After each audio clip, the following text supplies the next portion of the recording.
Bonsoir, bienvenue à tous quelques jours après la célébration de la Journée internationale de la presse. Nous avons le privilège de venir à la rencontre du ministre de l'Information et de la Communication. Monsieur le ministre, bonsoir. Bonsoir, Bakar. Bienvenue. Merci. Pour cet entretien exclusif qui fait un peu le point sur la liberté de la presse dans notre pays. Tout à fait. Je vous remercie pour votre invitation. Et bon, c'est toujours un plaisir. Tableau de l'Observatoire de respect de la liberté d'expression dans notre pays, la Guinée a marqué un pas en avant, mais au quotidien, il y a, au-delà donc des félicités, au-delà des liesses, il y a aussi quelques dénonciations faites par les associations de presse au niveau des pouvoirs publics, dont le gouvernement. On fustige plutôt des dérapages. Comment réconcilier les perceptions sur l'un des droits les plus expressifs en démocratie? C'est la raison de cette rencontre avec Monsieur le ministre Amara Somparé, notre invité. Monsieur le ministre, cette émission s'ouvre ou bien s'ouvre pas de géant dans le classement mondial, dans le classement donc 2020 de la liberté d'expression, où la Guinée, on l'a dit, marque un pas en avant, arrive à un moment où le gouvernement agit autrement, le gouvernement fait tout autrement. C'est l'air vraiment d'un changement très très explicite au niveau même du gouvernement, dont le porte-parole du gouvernement. Oui, tout à fait. Le ministre d'État Tibou Camara a eu le privilège d'être désigné comme porte-parole du gouvernement récemment par un décret du chef de l'État.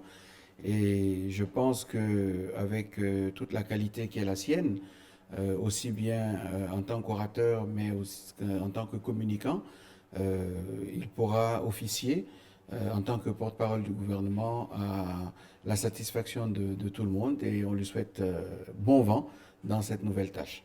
C'est un changement dans la façon même de communiquer du gouvernement? Un changement de cap? Un changement, pas vraiment. Disons que c'est une nouvelle approche, aussi bien au niveau de la gouvernance globale que de la communication gouvernementale. Et comme je l'ai dit, les qualités intrinsèques de Monsieur le ministre d'État en tant que communicant, ancien journaliste de profession, vont grandement aider à améliorer la communication et le passage des messages du gouvernement auprès de la population. Et aussi les professionnels espèrent beaucoup de ce changement. Vous-même, ministre de l'Information, c'est une équipe qui est constituée ou sera constituée autour de Tibou, parce que dans les temps, vous-même, vous repreniez le relais de la communication. Cela va changer ou pas? Non, pas du tout. Écoutez, à partir de l'instant où on est membre du gouvernement, on est appelé de toute façon à communiquer sur les sujets qui concernent notre secteur particulier, mais aussi sur des questions qui engagent un peu la responsabilité du gouvernement au sens le plus large. Donc, je serai encore amené à continuer à parcourir les plateaux télé et les émissions de radio pour faire entendre la voix du gouvernement et passer le message du chef de l'État. Souvent, il est reproché justement au gouvernement d'être très peu audible en termes de communication. Avec ce nouveau classement-là, quelle perception, justement, quelle appréciation le gouvernement a en matière de respect de liberté de presse? On se réjouit bien entendu que la Guinée ait gagné une place dans le classement RSF, mais je dirais que ce n'est pas une grande satisfaction parce que nous restons quand même encore assez mal classés. Nous sommes à la 109e position. Quand certains pays qui nous entourent sont au-delà de la 50e position, donc nous avons encore beaucoup de travail à faire. Mais ce qui est sûr, c'est que pour le gouvernement, le classement de la Guinée ne reflète pas exactement la réalité de ce qu'est la liberté de la presse dans notre pays. Le cadre légal et réglementaire est extrêmement favorable pour la liberté d'expression en Guinée. Et je pense que les journalistes guinéens disposent d'une liberté de ton qui est sans égale dans la sous-région. Donc tout cela mis ensemble devrait normalement refléter une position beaucoup plus avantageuse pour la Guinée. Le paradoxe, c'est que cette version, cette lecture de cette liberté, de l'exercice de cette liberté, n'est pas partagée avec les structures censées être neutres et donc qui nous mettent toujours en pratiquement queue de peloton.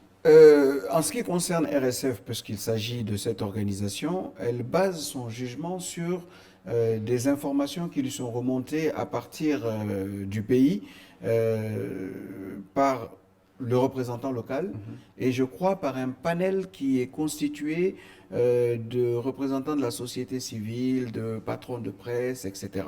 Bon, nous ne connaissons pas exactement la composition de ce panel et ce que nous avons constaté à la lecture des rapports, c'est que malheureusement, beaucoup d'informations qui sont remontées sont très souvent erronées ou en tout cas ne sont que parcellaires de la réalité. Souvent, ils ne recoupent pas auprès de... Non, malheureusement, nous n'avons jamais été approchés par la représentation locale de RSF ou par la direction en France pour donner notre part de vérité sur les questions d'exaction. Parce qu'en réalité, RSF a un certain nombre de critères pour classer un pays. Et au nombre de ces critères figurent les exactions commises contre les journalistes, quelle que soit leur origine. Et ces exactions pèsent énormément sur la dégradation de la note d'un pays. Et malheureusement, en Guinée, ce sont des informations qui sont parfois remontées à RSF, qui font cas d'exactions contre des journalistes, mais qui en réalité ne sont pas vraiment des exactions qui ont été commises contre des journalistes. Il se trouve que les associations de presse locales aussi partagent, ne serait-ce qu'à au moins demi-mot, les résultats ou bien les chiffres, les classements partagés par ces organisations. Parce qu'en ce moment-là, on parle de 2 journalistes qui sont en situation, pas en situation de liberté. Ça, c'est des données souvent qui plombent un peu les notes du pays. Effectivement, je parlais d'exaction et il y a aussi un critère qui fait référence au cadre légal et réglementaire, c'est-à-dire que l'environnement juridique dans lequel évoluent les journalistes doit être favorable à la libre expression. La Guinée aujourd'hui est à l'avant-garde du dispositif réglementaire et juridique qui favorise la libre expression. Malheureusement, lorsque l'on évalue la situation de la liberté de la presse en Guinée, on prend bien entendu le cadre juridique tel qu'il existe, mais on le compare à son application. Donc malheureusement, à chaque fois qu'il y a maille à partir entre des citoyens et des journalistes et que ça se retrouve devant les tribunaux et que malheureusement dans le cadre de la procédure il y a des gardes à vue ou des détentions préventives, cela de facto incidente la classification de la Guinée au niveau du rapport annuel. Les associations plutôt dénoncent beaucoup plus aujourd'hui l'interprétation de la loi qui dépénalise souvent les délits de presse. C'est vrai que cette loi n'est pas totalement maîtrisée par la plupart des journalistes et je pense qu'il est du devoir du ministère de l'Information et de la Communication de se lancer dans une vraie politique de sensibilisation et d'information pour que les journalistes comprennent tous les contours de cette loi. Vous pensez que c'est les journalistes qui ne comprennent pas bien? Je pense que les journalistes eux-mêmes ont une interprétation un peu trop favorable de la loi. La loi dit qu'on ne peut condamner un journaliste à une peine privative de liberté pour délit de presse ou de parole. Aujourd'hui en Guinée, aucun journaliste n'a jamais fait l'objet d'une condamnation à une peine privative de liberté. Il y a eu des détentions préventives, il y a eu des gardes à vue, certes, mais de condamnation à des peines privatives de liberté, il n'y en a jamais eu. Donc, ce sur quoi nous devons travailler aujourd'hui, c'est sensibiliser les juridictions pour que dans les cas d'enquête entourant des dérapages ou des plaintes contre des journalistes, que l'on évite et la garde à vue et la détention préventive. Parce que cela ne nous Il va cause falloir que préjudice. réécrire alors la loi L002. Pas forcément, pas forcément. Parce que l'instruction judiciaire d'un dossier relève du ministère de la Justice. Et je suis attaché à la séparation des pouvoirs. Bon, dans l'exercice de cette instruction, un juge d'instruction ou un enquêteur peut décider de garder à vue un prévenu. Bon, ce que nous pouvons faire en tant que gouvernement, en tant que ministre de l'Information et de la Communication, c'est sensibiliser ces pouvoirs publics pour que, autant que faire se peut, on évite de garder à vue des journalistes, on évite de les incarcérer. Moi, je n'y suis pas favorable, pas du tout. Même si vous ne les mettez pas aussi au-dessus de la loi. Non, ils sont des citoyens justiciables comme tous les autres. Mais nous devons éviter de les incarcérer parce que la détention préventive n'a de sens que lorsque la personne peut représenter un risque majeur pour la société. Bon, un journaliste n'est pas quelqu'un, c'est pas un terroriste, c'est pas un assassin. Bon, il a blessé par ses mots. On n'a pas forcément besoin de le mettre en prison pour ça. On peut faire son enquête, aboutir à des conclusions, ensuite le sanctionner conformément à la loi L02 sans pour autant le garder en prison. Moi, c'est ce que je veux que l'on privilégie. Souvent, la célébration des journées, la journée notamment internationale de la liberté de la presse, c'est une opportunité vraiment de partager les points de vue. Et là, vous avez pu voir un peu, vous avez pu entendre la plainte sur la plainte des associations. Il y a ce que aussi les citoyens et vous-même, gouvernants, reprocher aux journalistes des dérapages. Aujourd'hui, est-ce que vous travaillez à concilier les points de vue pour que tout aille mieux dans le meilleur des mondes possible? Je pense que c'est un peu notre mission en tant que tutelle du secteur de la presse en Guinée. Et c'est la raison pour laquelle nous avons créé au sein du département un cadre permanent de concertation autour duquel se retrouvent les journalistes du secteur privé, les journalistes du secteur public et quelques cadres du ministère, afin de discuter ensemble de toutes ces questions qui assaillent la presse nationale et qui entravent parfois l'exercice de la profession de journaliste en Guinée. Nous sommes aussi justement au sein de ce cadre de concertation en train de relancer l'OGUIDEM, qui est l'Observatoire guinéen de la déontologie et de l'éthique des médias, afin de privilégier le jugement par les pairs. Le jugement. Exactement, pour éviter que nous ayons trop d'affaires qui soient traitées de façon juridictionnelle lorsqu'il y a dérapage ou lorsqu'il y a inobservance de certaines règles par les journalistes. Donc nous travaillons dans ce sens et d'un autre côté, nous œuvrons aussi pour le renforcement des capacités des journalistes pour leur permettre de mieux appréhender la loi 02 qui concerne la liberté de la presse, mais aussi la loi 037 sur la cybersécurité. Parce qu'aujourd'hui, il y a beaucoup de confusion et d'amalgame sur l'interprétation de ces deux textes. Sinon, votre point de vue aujourd'hui sur le bouillonnement médiatique dans le pays? Mais je pense que la situation de la presse en Guinée est, je ne dirais pas acceptable, mais elle est réconfortante. On a aujourd'hui plus de 200 titres de journaux et de sites internet qui sont opérationnels en Guinée. Même si les journaux sont en difficulté. Très en difficulté, mais ça c'est un peu le cas de la presse écrite partout dans le monde à cause de l'avènement de l'internet et de sa démocratisation. Il y a une soixantaine de radios privées aujourd'hui qui évoluent en Guinée. On a 6 chaînes de télévision privées. En Côte d'Ivoire, il n'y a aucune télévision privée. Faut-il le rappeler? Les gens ont tendance à Pour vous, ce n'est pas un problème, c'est plutôt une belle opportunité. Ça montre le dynamisme, la vitalité de notre démocratie. Je pense, parce que la liberté d'expression est l'un des baromètres de la démocratie. Et il y a d'autres encore qui demandent des licences. Absolument. Mais ça continue. On reçoit des demandes incessantes, puisqu'aujourd'hui, nous avons la charge de délivrer les agréments pour les radios et les télés. Nous les examinons. Un comité a été mis en place pour ça. Et quand les documents répondront aux exigences réglementaires et légales, je pense que nous ne verrons pas d'inconvénient à délivrer les agréments. Monsieur le ministre, quelle vision réelle vous avez pour le développement de notre presse aujourd'hui? La presse guinéenne a connu une envolée. Les titres se sont multipliés, les organes ont été ouverts un peu à la volée. Mais maintenant, il faut qu'on essaye de mettre un peu d'ordre dans tout ça. C'est-à-dire qu'il faut professionnaliser les journalistes. Il faut que les organes de presse deviennent de vraies entreprises de presse, qu'elles puissent être rentables pour que les journalistes puissent vivre décemment de leur métier.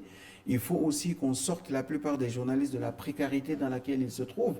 Parce qu'il ne vous aura pas échappé que beaucoup de journalistes dans le secteur privé n'ont pas de contrat de travail. Le 3 mai, le président de la HAC a distribué les premières cartes professionnelles de presse. Mais la première obligation pour bénéficier d'une carte de presse, c'est d'abord un contrat de travail.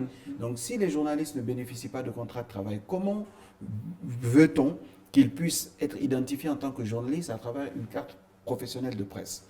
Deuxièmement, comment veut-on qu'ils soient complètement indépendants dans leur prise de position lorsqu'ils sont frappés de précarité? Ils n'ont pas un salaire décent, parfois ils n'en ont pas du tout, et ils sont exposés à toutes les tentations, malheureusement. Donc nous devons travailler pour assainir le milieu de la presse, pour professionnaliser la presse et pour faire des organes de presse privés de réelles entreprises de presse rentables et en mesure d'offrir un cadre de travail décent aux journalistes. L'environnement est devenu très concurrentiel. Est-ce qu'il y a un plan de développement pour les médias publics? Il y a un plan, un large plan d'ailleurs qui a démarré avec la RTG que nous sommes en train de transformer en office. Les textes ont été introduits en première lecture au Conseil et sur la base de certaines observations, nous avons fait des amendements et je me prépare à introduire le texte pour la seconde lecture. Mais la transformation en office ne suffit pas. Il faut surtout garantir un financement pérenne à notre audiovisuel public, ce dont malheureusement il manque cruellement aujourd'hui. Quand vous comparez les ressources de fonctionnement de la RTG à celles de l'ORTM au Mali, de la RTS au Sénégal ou de la RTI en Côte d'Ivoire, ça fait pleurer. En 2020, l'ORTM avait un budget de 14 milliards de francs CFA pour l'année 2020. La RTS, 11,5 milliards de francs CFA pour l'année 2020. La RTI, 10 milliards de francs CFA. Convertissez ça en francs guinéens. Le Cameroun, on n'en parle pas. Le Cameroun, eux, ils sont encore plus en avant que les autres. Et donc, on ne peut pas avoir un audiovisuel public de qualité si on ne décide pas d'investir fortement pour non seulement moderniser les équipements, pour renforcer les capacités du personnel, pour recruter du personnel de qualité et pour mettre des organes de gouvernance qui soient capables de gérer l'institution de façon à tenir tête à la compétition qui vient du secteur privé aujourd'hui. Et là, le gouvernement est déterminé vraiment à faire cette mue-là, à aider... En tout cas, moi, je le suis. Et c'est ma mission. Je pense que la feuille de route que le président de la République m'a confiée est très claire. Et c'est un chantier que j'ai ouvert et que je compte bien mener à son terme parce qu'il y a une double réforme, en fait, contenue dans ce projet. C'est à la fois la réforme de la RTG en office, avant de passer en société, parce que c'est l'idée, mais aussi à côté, c'est la réforme du régulateur de la publicité. C'est-à-dire que l'OGP va sortir du rôle d'acteur et se cantonner au rôle de régulateur du secteur de la publicité. Et les redevances qui seront générées vont être améliorées en prélevant une contribution à l'audiovisuel public sur les sociétés de télédistribution afin de constituer un fonds de développement des médias qui viendra soutenir l'audiovisuel public, mais aussi notre traditionnel horaire, le quotidien national, et pourquoi pas l'AGP qui vient aussi de changer de statut. Monsieur le ministre, merci. Merci beaucoup. Peut-être un engagement pour 2021, le classement de la Guinée. Est-ce que vous avez un vœu pour ça? Je souhaite... Et un engagement? Non, je souhaite vivement que la coopération, la collaboration avec RSF s'améliore dans le courant de cette année. Nous l'avons entamé déjà par une réunion de travail ici même avec le directeur Afrique et qu'à l'issue de cette nouvelle coopération, que la Guinée puisse être notée sur la vraie valeur de la liberté d'expression et la liberté de presse dans notre pays. À vous qui avez suivi ce numéro de l'entretien de Coloma délocalisé, merci à vous.